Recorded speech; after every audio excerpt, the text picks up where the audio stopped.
most famous sermon, Jesus said to you and to me in Matthew chapter 6 and beginning at verse 5, he says, and when you pray. When is a presupposition in the text. That means the Lord expects you to pray. So no follower gets an out from prayer.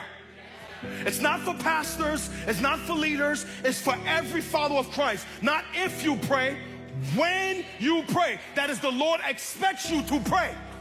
And he says, but when you pray, go into your room, your closet, your bathroom, your car, the park, the office, the cubicle. Shut the door wherever you want and pray to your Father who is in secret. The secret of prayer is praying in secret.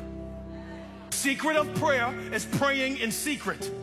And your Father who sees in secret will reward you. That is, he promises a reward for secret praying. If you pray, you will be rewarded. Now, he does not tell us what the reward is. He leaves it nuanced so as to not limit him in our thinking of what he could do when you pray.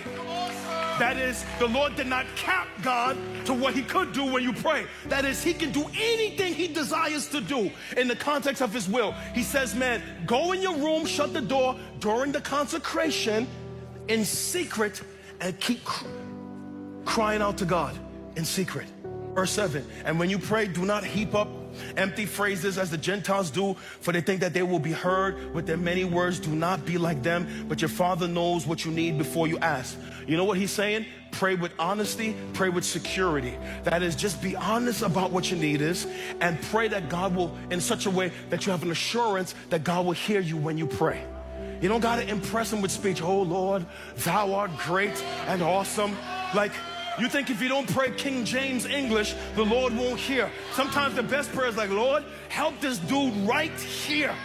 It says, don't pray like that. He says, pray then like this. Our Father who art in heaven, hallowed be your name. Your kingdom come, your will be done on earth as it is in heaven. Give us this day our daily bread and forgive us our debts as we forgive our debtors. And lead us not into temptation, but deliver us from all evil. Theologians call this the Lord's Prayer. And you could pray it verbatim, but that's not why Jesus taught it. He didn't teach it for us to pray it verbatim. He gave it to us as a model to teach you how to pray. So how do you pray? You start your prayers by acknowledging who you're talking to. Our Father. And you think about where he is. He is in heaven. He is exalted. He is above. You think about who you're talking to and where he's seated. Then he says, your kingdom come and your will be done. Or he says, hallowed be your name. That is, worship God in your time of prayer. Then he says, pray your kingdom come and your will be done. That is, busy yourself with praying about the things that God is concerned about. Pray for the spread of the gospel. Pray for the planting of churches. Pray for missionaries. Pray for spiritual leaders. Pray for people to be saved. Pray for the lost to know Jesus. Pray for every unsaved family and loved one. Pray for the kingdom. If you pray like that, your prayer life will be on fire.